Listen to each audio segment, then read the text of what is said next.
नई कहानी देखने के लिए चैनल को सब्सक्राइब करें और बेल आइकन दबाना ना भूलें।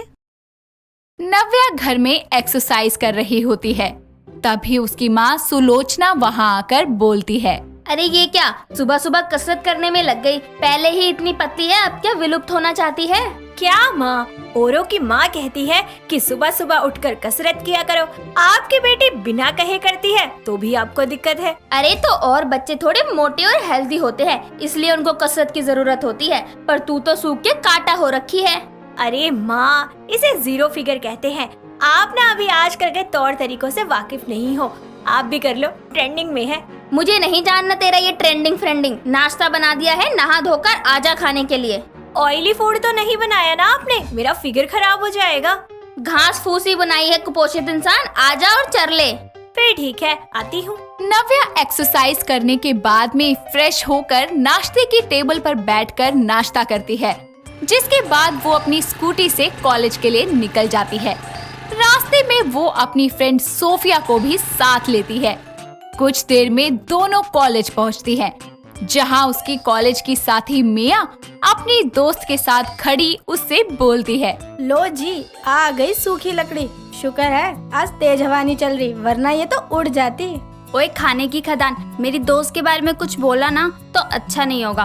खुद को देखा है, खा खा कर भैंसी होए जा रही है, और मेरी दोस्त ना तुझसे लाख गुना अच्छी है। ओ, ज्यादा बोली ना तो मुंह तोड़ दूंगी। आई बड़ा हिमायती बनने वाली। यार सोफिया, तू भी ना पता नहीं कैसे कैसे लोगों के मुंह लगती रहती है। अरे ये लोग मुझसे जलते हैं, इसीलिए मुझे नीचा दिखा रहे हैं। ये घंटों जिम में मेहनत करते हैं, फिर भी मेरी तरह जीरो फिगर नहीं बना पाते। Chill baby. सही कहा, चल इनको गोली मार, हम अंदर चलते हैं। नव्या और सोफिया मिया को इग्नोर करके अंदर चली जाती हैं। ऐसे ही दिन गुजरते हैं।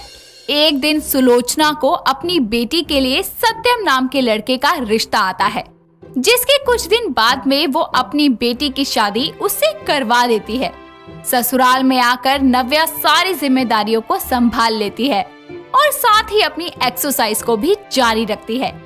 एक सुबह नव्या को कसरत करता देखकर उसकी सास मधुमिता बोलती है, अरे बहू, ये कसरत वसरत करने की कोई जरूरत नहीं है तुझे, बल्कि खाने की जरूरत है। इतनी पतली है तू, तेरी माँ ने तो तुझे कुछ खिलाया नहीं, पर मैं तुझे खिला खिला के मोटा कर दूंगी। माँ जी, ऐसी कोई बात नहीं है, मुझे मोटा नहीं होना। हाँ, मैं पतली जरूर हूँ, लेकिन बिल्कुल फिट हूँ। अरे आपको पता भी है, ऐसा फिगर बनाने के लिए लड़कियाँ जिम में घंटों पसीना बहाती हैं, पैसा बहाती हैं, और मुझे तो गॉड गिफ्टेड है, बस मेंटेन करना पड़ता है। अरे ये सब नहीं पता, लेकिन हमारे यहाँ तेरे जैसे को कुपोषित बोला जाता है। कोई बात नहीं माँ जी, एक दिन सबको पता चल जाएगा कि फिट रहना कितना जरूरी है। नव्या को आए दिन कोई ना कोई उसके पतले शरीर के लिए ताना मारा करता, लेकिन वो किसी के कहने पर भी अपनी फिटनेस से कोई कॉम्प्रोमाइज नहीं करती।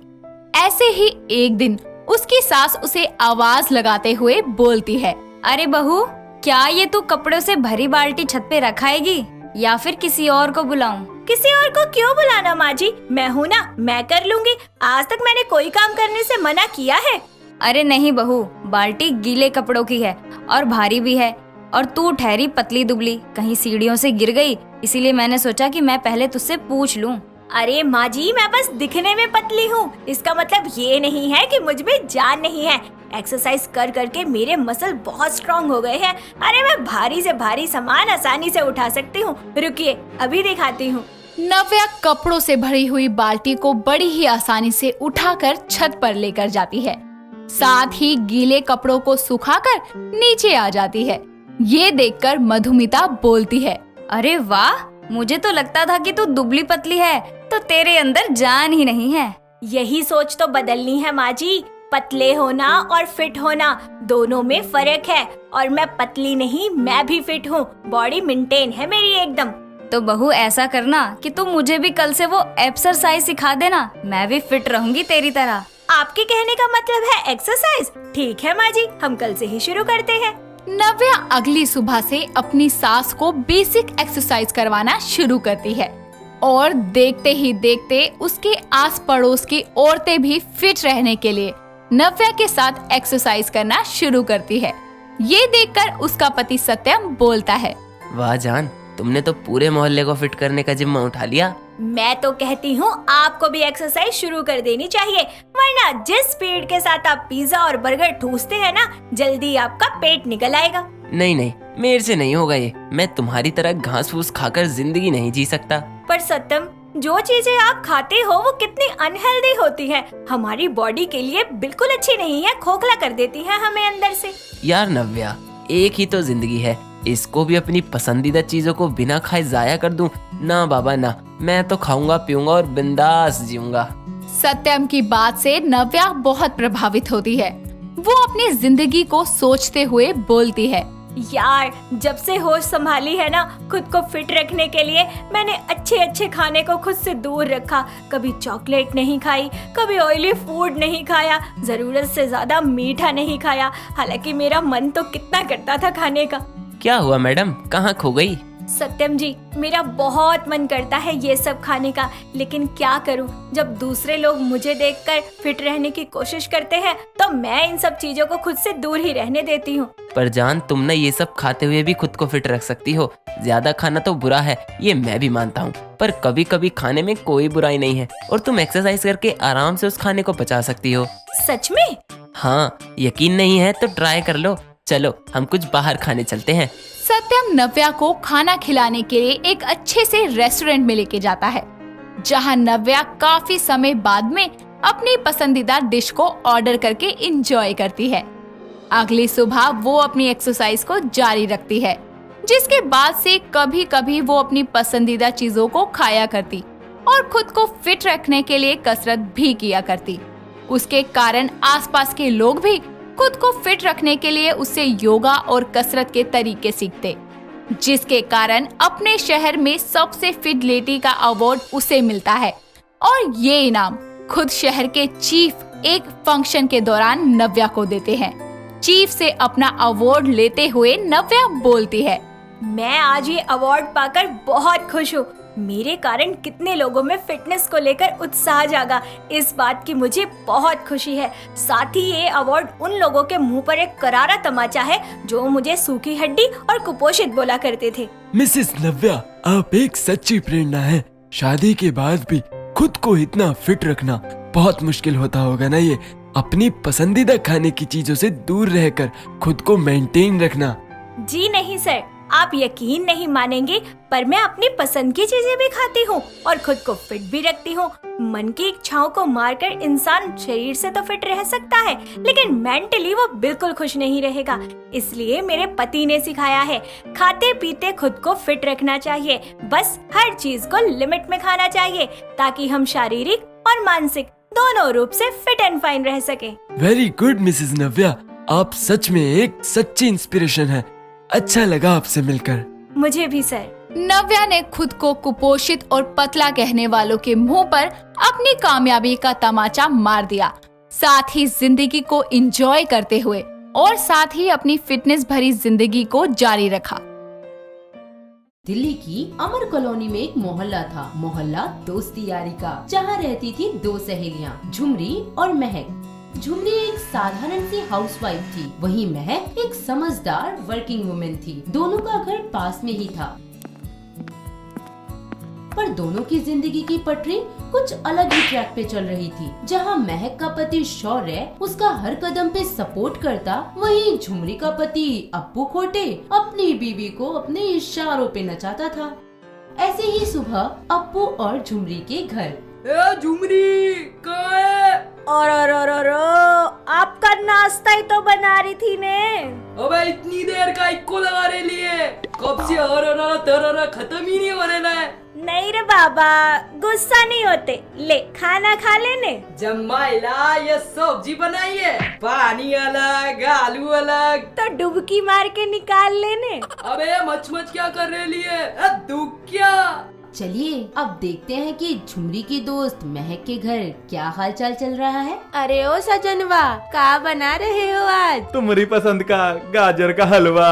अरे वाह, लल्लन टाप हो सजनवा तुम तो। वो हम क्या कह रहे थे, आज तुम पीली साड़ी पहनना। कैसे पहने? उके तो मैचिंग इयरिंग ही नहीं है हमारे पास। अरे तो टेंशन की कोनो बात नहीं, अभी लाई देते हैं। बहुत बढ़िया सजनवा, जैसन तुम ठीक समझो। तो देखा आपने, दोनों सहेलियों की जिंदगी कितनी अलग है। जहाँ एक तरफ इतना प्यार है तो वहीं दूसरी तरफ जीना दुश्वार है। कुछ ही दिनों बाद दिवाली का सीजन आ जाता है। पूरा मोहल्ला दिवाली की तैयारियों में लग जाता है। वहीं अप्पू खोटे को अपने मिसबिहेव के चलते नौकरी से हाथ धोना पड़ता है, पर उसकी अकड़ में अब भी कोई कमी नहीं आती। वो अपनी पुरुषवादी मानसिकता से उबर ही नहीं पाता और अपनी पत्नी झुमरी के साथ उसका बर्ताव बिगड़ता ही जाता है। ऐसे ही एक शाम अप्पू और झुमरी के घर पर। ए झुमरी तलैया, बहती हुई नैया, ये क्या फिर दाल चावल? कितनी बार वो है तेरे को चिकन मटन बनाने का है? अरे मेरे पे क्यों चिल्लाते हो? जो घर में था ना वही तो बनाऊंगी। उल क्या दे रही है? दिमाग से एड़ी है क्या? चिकन बनाने को बोला था, सुना ही नहीं देता तेरे को। मैंने भी तो पैसे मांगे थे ने। चल अभी जा भी दे, खाना खा ले। ये ले, तू खा ले। मेरे को घोड़ा समझी है क्या जो घास फूस खाऊंगा? ना, घोड़ा नहीं, सांड समझाए, सांड। वो भी जो बिना बात के सींग मारता है। ए लुक क्या दे रही है? चल वहाँ से बीड़ी उठा और इधर आ। वैसे ही दिमाग की माँ बहन एक हो रही है। अब उनका जॉब चला गया है, ऊपर से दिवाली भी आने को है। ये लो बीड़ी। मैं सोच रही थी ने, जब तक तुम्हें कोई नौकरी नहीं मिल जाती मैं नौकरी कर लेती हूँ। पड़ोसन की हवा लग गई है क्या तेरे को? और कॉमेडी कर रही है मेरे साथ? तेरे को मालूम है ना, मालूम ही है, मर्द कमाते हैं और औरत रोटी बनाती है। मैं गलत क्या बोली इसमें? झुमरी की बात सुनकर अप्पू का खून खौल जाता है और वो उसे खिंचाकर झापड़ लगा देता है और ताव ताव में बीड़ी की जगह टेबल पे रखा बम उठा लेता है। और फिर क्या होता है, चलिए देखते हैं। ओए, ये आंसुओं की टंकी बंद कर रही है कि नहीं? चल वो टेबल से लाइटर उठा और ये बीड़ी जला। जला तो दूंगी ने, पर फूट जाएगा। जमाइला सोच क्या रही है? ये जलाती क्यों नहीं? मैं कह रही हूँ ने, फूट जाएगा। अप्पू के इतना प्रेशर देने के कारण झुमरी लाइटर जला देती है और बम फूट जाता है।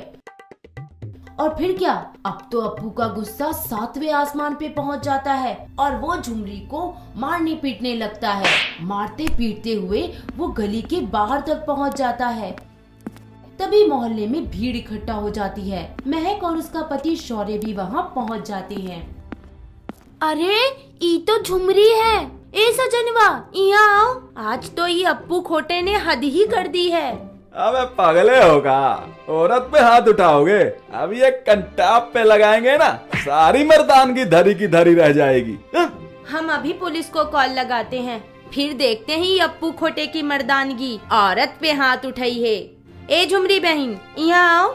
ए झुमरी तलैया, इधर आ। आज ही तेरा मोर बनाऊंगा। अरे ओ सजनवा, तनिक खुराक तो दीजिए ही अप्पू खोटे का। लगता है तबीयत बहुत बिगड़ी है इनकी। मेरे और मेरी बीवी के बीच बोलने वाला तू हत्ता कौन है? हम तुम्हारे पड़ोसी होते हैं बे, हमारे सामने नारी का अपमान करोगे? अरे ओ, हवा में लहराती पतंग। अपुन के साथ ज्यादा 3-5 नहीं करने का क्या? वैसे ही अपुन का दिमाग भट्टी के माफिक टपरेला है।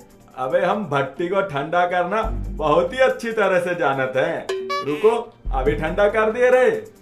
अप्पू की बदतमीजी को देखते हुए शौर्य उसकी जम के पिटाई कर देता है और भीड़ में खड़े लोग भी अप्पू पर हाथ साफ करने लगते हैं। माहौल बहुत गर्म हो जाता है। तभी झुमरी अपने पति को पिटते हुए देख उसे बचाने के लिए आगे आती है। अरे मत मारो ने मेरे अप्पू खोटे को, बिन पैंदे के लोटे को। जैसा भी है ना मेरा मर्द है। मेक बेन, रोको ने सौर्य भाई को। अबे अप्पू खोटे, तूने भाभी को इतना दुख दिया, इतना मारा पीटा, फिर भी वो तुहार वास्ते सबके सामने हाथ जोड़त रही। अबे अभी भी देर नहीं हुई है, माफी मांग ले झुमरी भौजी से। बस अब क्या था, पुलिस भी वहाँ आ जाती है और सारा मामला देखती है और कहती है, ओ गुरु कौन है अप्पू, हुणे चलांदा ओदा चप्पू। अबे पुलिस इधर। वायलेंस की खबर सुन, गया मेरा तन मन दहक। ओए कित्थे गई मोहतरमा महक। हम यही हैं। अरे शायरी ही मारेंगे या गिरफ्तार भी करेंगे ये काले मुंह वाले अप्पू खोटे का। और तुसी लगाई पुलिस दे आगे अर्जी, वदा मेरा डंडा हुण तोड़ी मर्जी। ओए कहाँ है वो जमाल घोटा अप्पू खोटा, तनु दस्सा मैं, मेरी नजरें उसे ढूंढे बड़ी बड़ी, अब लगेगी ओनू हथकड़ी। मई चे अप्पू खोटा। ये ही है, देखो देखो कैसन भीगी बिल्ली बन गवा। अरेस्ट कीजिए का। ना ना ना कृष्ण भगवान, ऐसा नहीं हो सकता। ना ना मैकबेन, रोको ने पुलिस ने। तुम कहती हो तो झुमरी बहन, हम कंप्लेन वापस ले लेथन। अप्पू हुण करांगे तेरी सेवा, पावांगे तेनू मुद्दा और खवावांगे मेवा। इंस्पेक्टर साहिब, हम आपसे रिक्वेस्ट करत हैं, छोड़ दीजिए अप्पू भैया का। ओ गुरु, लेडीज ने इमोशनल कर दिता, इसलिए तुझे वार्निंग दे के छोड़ दिता। अपनी बीवी झुमरी का इतना प्यार, महक भाभी और शौर्य की बात अप्पू को राइट ट्रैक पे ले आती है। उसे अपने घर की लक्ष्मी यानी अपनी धर्म पत्नी की वैल्यू समझ आने लगती है। वो खुद पे बेहद शर्मिंदा होता है और सबके सामने अपनी बीवी से माफी मांगता है। झुमरी उसे माफ कर देती है। अब दोनों पति पत्नी साथ में जॉब करने लगते हैं और दिवाली का दिन आ जाता है और पूरा मोहल्ला एक साथ दिवाली मना रहा होता है। अरे अप्पू खोटे, झुमरी भौजी, हम क्या कह रहे, तनिक फुलझड़ी जला ली जाए। सौर्य भाई, ये लो मिठाई खाओ और ये गिफ्ट तुम्हारे वास्ते। अप्पू भैया झुमरी, ये लीजिए, खाइए मिठाई, खत्म हुई सारी लड़ाई। क्यों रे अप्पू खोटे, समझ आवी गई ने? आमदनी अठन्नी, खर्चा रुपया। अरे बाबा, दिवाली की लाइट के साथ मेरा दिमाग का भी बल्ब जल गया। इस तरह सब मिलकर एक साथ बोलते हैं हैप्पी दिवाली। दोस्तों, अगर आपको ये कहानी पसंद आई तो इसे लाइक करें, शेयर करें और कमेंट करके बताएं कि कहानी में आपको सबसे अच्छा क्या लगा।